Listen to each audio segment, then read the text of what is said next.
Ginebra versus Meralco. Coming off an impressive win against Token Tex, ngayon another tough opponent, Meralco Bolts.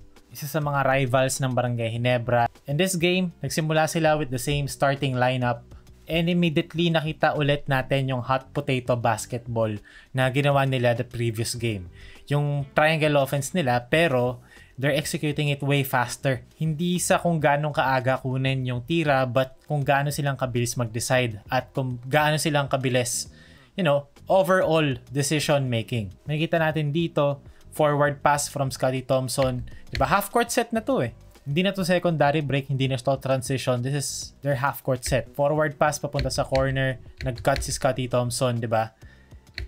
And it's an open shot. Yes, early in the shot clock, pero yun na yung best available shot. And yun yung nagustuhan ko with Ginebra last game na kahit na, diba, alam naman natin Ginebra, inuubos talaga yung shot clock, pero they're looking for the best shot possible. Kahit maaga pa yan or hindi, I like that they're more assertive sa pag-execute ng offense and not, just running through the motions. And dito sa game na to against Meralco, thankfully, ganun ulit yung case. Yung assist numbers nila, sa first half, 8 assists lang. Pero pag pinanood mo sila, they move the ball quite well. Dito again, triangle offense, pass to the wing, balik sa tuktok, pinch post kay Holt, walang nangyari. Nag-reposition sila. Pero dito na lumalabas yung flashes of, previous Ginebra teams na, yes, they moved the ball initially, pero nagsastuck siya sa isang position. Dito, dahil nagma-match-uphan sila against CJ Cancino, Stephen Holt, di ba, in theory, in practice siguro din, may advantage. Poposte talaga nila yan. And ito yung nagiging culprit ng pagiging stagnant ng offense nila pag tinatry nila mag-matchup hunt. Pero good thing dito kahit na walang pinatunguhan yung offensive set, Stephen Holt attacking CJ Cancino na nagresulta into a japet, jumper. Buti na lang masipag si Jeremiah Gray to keep the possession alive and back to Ginebra. Yung initially okay siya pero bumabagal siya eventually kapag meron silang gustong ipilit na action, which is fine.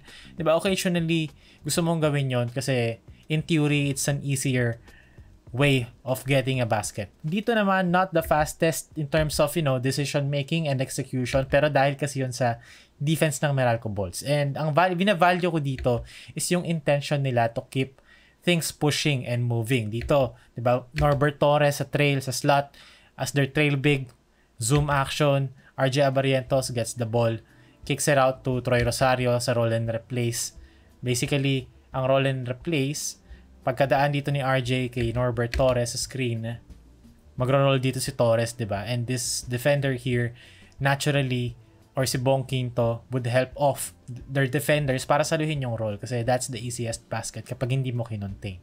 So pagdaan ni RJ Barrientos, roll and replace, magro-roll dito si Norbert Torres, magre-replace dito si Troy, and if makarecover man ang bantay ni Troy Rosario, which is si Kyle Pascual, meron siyang player dito na pwede niyang puntahan and keep their offense pushing.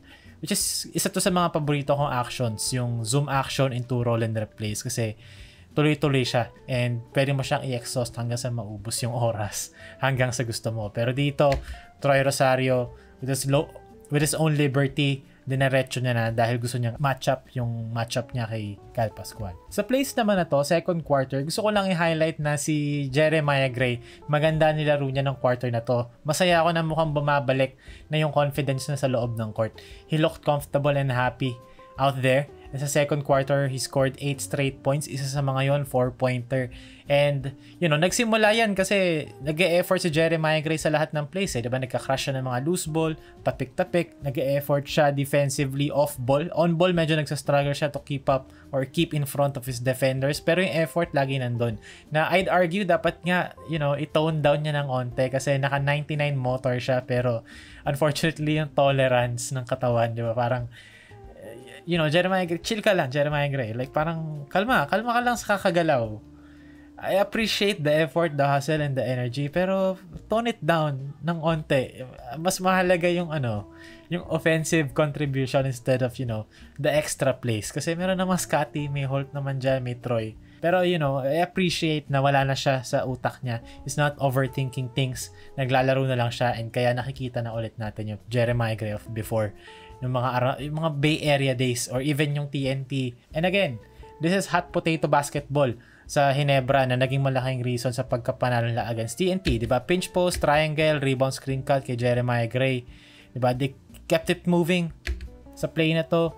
Norbert Torres, hot potato kay Jeremiah Gray, attacking the drop defense of, Brandon Bates, step back, and again, that's Jeremiah Gray, 3-level scoring. Husgahan nyo na ako, pero yung mga ganong klaseng plays nakakakilig panoorin kasi ang tagal mong hindi nakita and ngayon na lang ulit. And it's nice to see, or to watch players having fun again sa loob ng basketball court after years, of overthinking. Dito naman, triangle offense, medyo nag-struggle sila ng onte executing, medyo basa na talaga ng Meralco. Similar play from, the previous clip. Dito naman, nag-struggle si Troy dahil sa pressure ni Cliff Hodge, pero si Norbert Torres, the new guy, alam niya na kagad anong gagawin. Blind pig. Classic triangle pressure release option. Pag dinedenay ang pasa sa tuktok, nasa wing ang bola, yung big man magpa-flash dito sa tuktok, bibigay sa kanya nung nasa wing, and si Scottie Thompson magka-cut through, and then magbabato ng bounce pass or ng, pocket pass yung big man papunta no sa cutter. That's classic triangle for you. And it's really nice to see Norbert Torres. Alam niya na kagad anong gagawin niya sa situation na yun. However, after Jeremiah Gray's hot start, na blow bayan siya ni CJ Cancino ng 2 beses. And Coach Tim Cone took out his best offensive player at the time para ma-blow bayan lang rin ni CJ Cancino both Jason David and Scottie Thompson. So after nun, scoreless as Jeremiah Gray, scored 10 points sa first half, 0 second half. And speaking of second half, different story. First half, they looked great, pero sa second half, they only scored 33 points na I'd argue dapat nga 27 lang since merong 2 garbage time 3-pointer si RJ Abarientos. Pero bakit? Main reason ay they went back to their post-up play, specifically to Japet, na 4th out of 11 sa game na to and had terrible body language all game long, na parang first quarter pa lang gusto nang umuwi ni Japet para mag-hotpot. Kagaya dito sa play na to. Good initial setup ng offense, kagaya kanina, they kept it moving, pero the ball stopped moving pagdating kay Japet Aguilar. And this is exactly the Ginebra na mga huling, several conferences nila na very predictable, very stagnant. Na yes, they're trying to, run the offense, pero wala talagang nangyayari and walang aggressive sa loob ng court kasi nakaposte lang eh. And you're just cutting for the sake of it na malay mo mag-help off-in defender mo. And yun talaga yung nagiging root cause ng problema nila offensively. Unlike this one sa play na to, medyo naka-semi-press ang Meralco Bolts. Press break nila, two guard front sa triangle offense, pass to the wing kay Holt, cut through si corner field rather, si Nards Pinto. Okay, wala sa poste, pass to the top kay RJ, Sonny Estil. Mag-ghost dito si RJ Abarientos pero direkta siya ng corner and then there's going to be a ball screen from Norbert Torres. Mag-show dito si Raymond Almazan and hindi ko alam saan nanggaling to from Sonny Estil pero in-split niya yung defenders, kumatch siya papunta sa or nag-drive siya papunta sa basket, 2 points, di ba? Yung play na to, 0 post touches and yung bola hindi nagstay sa isang player lang for a long time. Diba? In-exhaust nila yung options. Wala dito, okay, punta tayo sa taas. Punta tayo kay Estil. May ghost si RJ, hindi nag-commit si Chris Newsome masyado, so hindi rin open si RJ. Set tayo na screen. Nag-show, okay, drive tayo, right to the basket, 2 points. Diba? Yun yung Ginebra kanina nung first half and even last game against TNT. Gumagalaw yung bola and merong intention to score. Merong intention to be aggressive offensively. Pero kumpara natin dito, available naman yung pass to the corner kay Scottie Thompson dito. And then magka-cut through na lang dito si Holt, diba? And maybe Troy Rosario will space out or dito sa roll and replace. Pero inantay nila si Japet Aguilar. Kaya tumagal yung pag-set ng offense nila. Pagka gather dito or pagka-pick up ni Stephen Holt ng bola, 15 seconds na lang yung shot clock. And tsaka pa lang magsiseal dito si Japet Aguilar, diba? To get the ball. 14 seconds, nakuha ni Japet Aguilar yung bola. Yung pinakaunang action nila sa triangle offense. 14 seconds, 10 seconds na yung nasayang. Diba? Magsaset dito ng down screen Stephen Holt for Troy Rosario na alam naman ng lahat na yun yung gagawin ng Ginebra. Diba? Wala rin. Alam din ng Meralco. So, ang ginawa, nag-post ISO na lang si Japet Aguilar. Diba? Na wala rin pinatunguhan na pwersa sila with 5 seconds remaining to give it to Jeremiah Gray. Binatuhan ng granada. Walang option kundi tumira ng 4-pointer. Ang laki nung contrast, diba? Nung dalawang plays na yon. Isang naglalaro as a team and isang naglalaro just to run something. And dito magbibilang na lang ako ng seconds gaano katagal yung bola. Okay?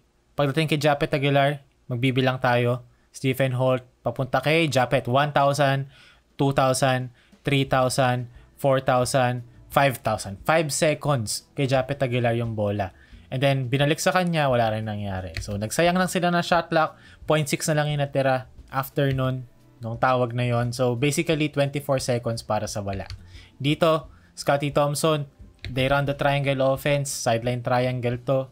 And again, ito yung main cause ng stagnation ng offense sila. Pass to the top, okay, looking good so far, di ba? Pero, pagdating kay Japet Aguilar, if nanood kayo ng video last game against TNT and even kanina, pagkasalo dito sa pinch post, usually may pass back yan dito kay Jeremiah Gray. And then pagka pass back kay Jeremiah Gray, magiging screener si Japet Aguilar dito or yung big man in general. Dadaan ngayon, 'di ba? Parang yung kay Sonny Estile kanina. Babalikan ko yung Sonny Estile. Wait lang. Okay, so ito, 'di ba? Pass to the top, bigay kay Sonny Estile. Okay, there's going to be a ball screen. Walang pass back doon kasi si RJ yun eh, hindi naman screener si RJ. Pero there's always going to be a screen. Diba? Doon sila nakakuha ng 2 points. Doon sa ball screen na yun. So, ang tagal ng bola sa kanya, walang nangyari. And eventually, diba, hindi rin naman nag-develop yung play. Naging Stephen Holt, isolation against Brandon Bates. And masyadong masikip yung spacing to capitalize on this, you know, the mismatch. So, wala din. Nag-aksaya lang ulit sila ng 24 seconds, unfortunately. Then, wala rin naman silang nakuha. Then last 90 seconds sa game, 8 points pa lang na i-score ng Ginebra sa 4th quarter. And then RJ Abarrientos scored 6 straight points. Could have been 7 to be honest kung hindi siya stepping doon. Pero I know, 'di ba? It's early in the conference pero if okay lang sana, 'di ba? Pwede ba ibigay na natin yung susi kay RJ Abarrientos? Ibigay na natin yung opensa kay RJ Abarrientos. As much as we all love Scottie Thompson, to some extent Stephen Holt, I don't think na magiging aggressive offensive player sila ever at this point. Si Holt binigyan na ng 1.5 season so to step up. Alam ko marami nag-disagree sa akin nung huling sinabi ko na patapos na yung prime ni Scottie Thompson. Pero magdo-double down ako doon kasi may science dyan eh na parang sa NBA after 29 years old doon na nagsimula mag-dip yung numbers. As in malaking dip siya. And for Scottie Thompson, medyo ano lang naman to, psychoanalysis lang naman, na parang na-achieve na rin naman ni Scottie Thompson lahat ng kailangan niya ma-achieve. And it shows sa presensya niya sa social media. Marami siyang ibang bagay na nasa isip right now other than playing basketball. So kumbaga, tapos na yung peak or yung prime ni Scottie Thompson sa loob ng court. Not only, you know, physically but also mentally. And that's okay, di ba? Very ano naman siya, hustle player naman siya. I think, he deserves some time off naman. Pero, ang nangyayari kasi is that walang leader sa Ginebra team na to. As far as, ngayon, today, 3 games in sa conference na to, yes, I know, better yung vibes nila. I think, overall, yung team maganda ang moral. Pero I don't think they have a leader in them right now. But nevertheless, silver lining sa game na to, Sonny Estile looked great. Mukha talaga siyang belong sa PBA. It's so fun to watch Sonny Estile. Impressive siya and meron siya pinapakitang bago every game. First half, Jeremiah Gray looked great. Second half, Sonny, hindi nga, pati nga first half, may step back 3-pointer Sonny Estile. Sonny Estile looked great also. Ano pa rin ako, excited pa rin ako sa conference na to kasi I like seeing them, hindi sa gusto kong natatalo sila. Gusto ko yung ganito na merong konting challenge and i-overcome nila eventually. Yun naman yung pagiging Ginebra.